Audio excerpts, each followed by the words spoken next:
हे पोकळे बघा मस्त केले सुरमई सारखे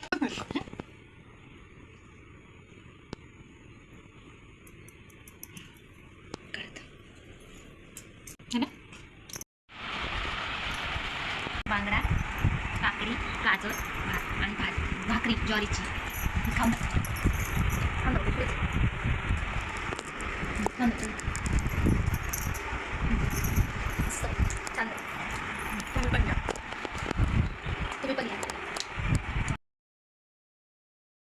नमस्कार मंडळी, तुमचं स्वागत आहे माझ्या नवीन व्हिडिओमध्ये। तर आज मी तुम्हाला मालवणी बांगडा पिकलं दाखवणार आहे।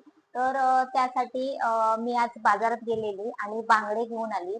मस्त असे बांगडे ताजे होते, मला आवडले तर म्हटलं घेऊन जाऊया चला। तर मग घेऊन आली आणि त्याचं आता मी पिकलं बनवणार आहे। आणि ही माझी रेसिपी आवडली असेल तर नक्की लाईक करा। चला तर मग व्हिडिओला सुरुवात करू।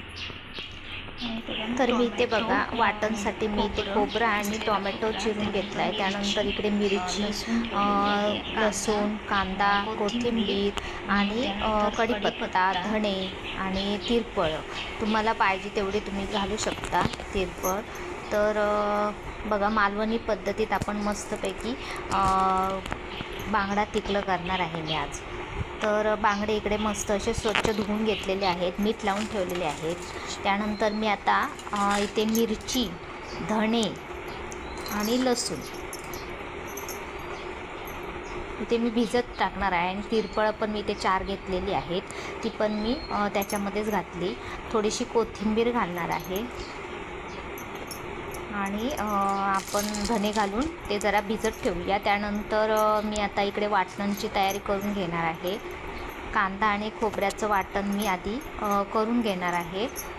टोमॅटो घालून मस्त असं आपण वाटण करून घेऊया। सुरुवातीला मी मिरची अशी फिरून घेणार बारीक करून, त्यानंतर हळद टाकली थोडीशी, कांदा आणि खोबरं वगैरे घालून मी टोमॅटो घालून आता मिक्सरला लावून घेते वाटण।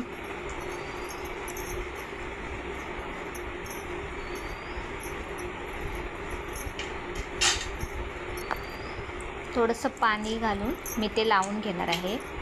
आता लसूण घातली इकडे फोडणीला।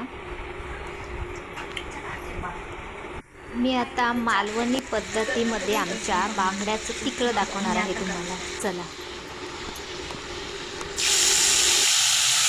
आपण करूया।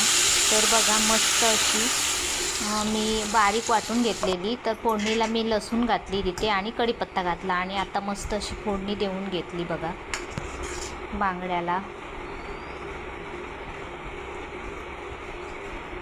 मस्त अशी आपली फोडणी झालेली आहे। त्यानंतर आता मी इकडे बांगडे परत एकदा मीठ लावलेले होते ते परत एकदा मी धुवून घेणार आहे पाण्यातून काढून। आणि आता उकळ आला आपल्या कढीला की नंतरच ते टाकणार आहे, नाहीतर विरघळतात सुरुवातीला टाकल्यानंतर। तर बघा मीठ घालून घेते, चवीपुरते आपण मीठ टाकून घ्यावे। आता मी उकळी काढते कढीला मस्त अशी, बघा आपली उकळी इथे आलेली आहे। आता मी बांगडे टाकून घेते।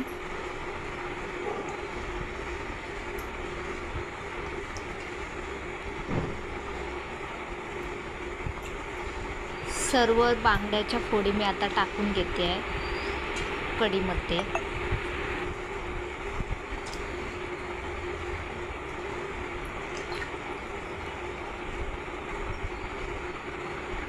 जास्त इथे मिक्स करायचं नाही, चमच्याने ढवळत नाही राहायचं, कारण विरघळू शकतात आणि काटे सगळीकडे पसरतात कढीमध्ये। त्यामुळे उकळ आला कढीला कीच आपण त्याच्यामध्ये मासे सोडणार आहोत। तर मी इकडे मस्त असा कड आलेला आहे आपल्या कढीला। त्यानंतर मी आता कोथिंबीर घातलेली आहे। मी इथे कोकम टाकलेली 4, तर मला व्हिडिओ मिळाला नाही करायला, त्याबद्दल सॉरी. तर इथे मी 4 कोकम टाकलेली. तुम्हाला जेवढी आंबट कढी पाहिजे असेल तेवढी तुम्ही कोकम टाकू शकता.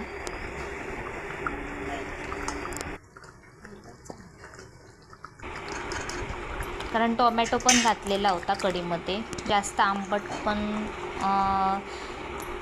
होतो, त्यामुळे मी 2-4 कोकम टाकलेली होती. त्यानंतर असं हलवून व्यवस्थित असं मस्त असं आपलं टिकलं तयार झालेलं आहे बघा, पाहू शकता तुम्ही. तर मी आता काढून घेते ते डिशमध्ये.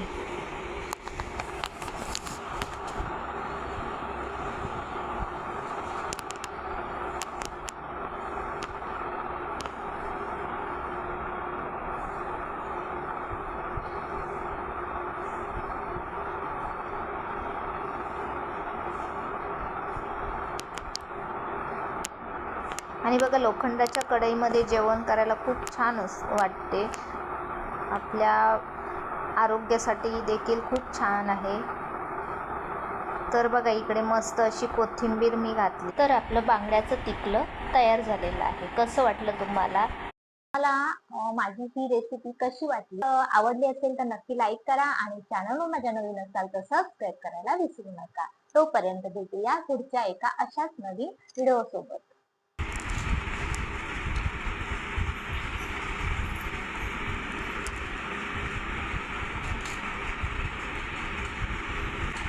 बांगडा, काकडी, गाजर, भात आणि भाकरी ज्वारीची. खाऊन दाखव, खाऊन दाखव, इकडे खाऊन दाखव. मस्त छान.